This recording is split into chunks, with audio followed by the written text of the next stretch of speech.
আমরা সম্প্রতি দেখেছি মিজান ভাইয়ের ভাতের হোটেল ভাইরাল হয়েছে, জাকির ভাইয়ের কেকের দোকান ভাইরাল হয়েছে।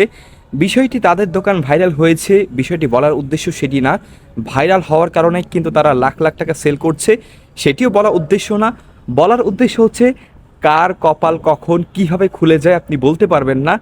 আপনি আপনার কাজে স্টিক হয়ে লেগে থাকেন, কনসিস্টেন্সি লেগে থাকেন, ভাগ্য লাখ সবসময় আপনার ফেভার নাও করতে পারে, কিন্তু আপনি যদি হার্ড ওয়ার্কিং এবং কনসিস্টেন্সি মেনটেন করেন তাহলে সফলতা দেরিতে হলেও আসবে।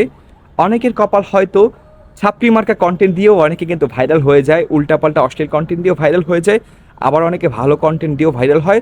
যদিও সেটা সময় সাপেক্ষ, যদিও সেটা পেতে অনেক সময় লাগে, কিন্তু আপনি যদি কনসিস্টেন্সি, কোয়ালিটি, ধারাবাহিকতা মেনটেন করে ধরে রাখতে পারেন আপনার সর্বোচ্চ কোয়ালিটি দিয়ে, আপনি সেটি হতে পারে কন্টেন্ট ক্রিয়েশন, আপনার যে কোনো কাজ, আপনার ব্যবসা বাণিজ্য, যে কোনো কিছুই বলি না কেন, সেটি যদি সুন্দরভাবে করতে পারেন আপনি একসময় সফলতা পাবেন ইনশাল্লাহ। সবাইকে অনেক অনেক ধন্যবাদ, ভালো থাকবেন, আল্লাহ হাফিজ।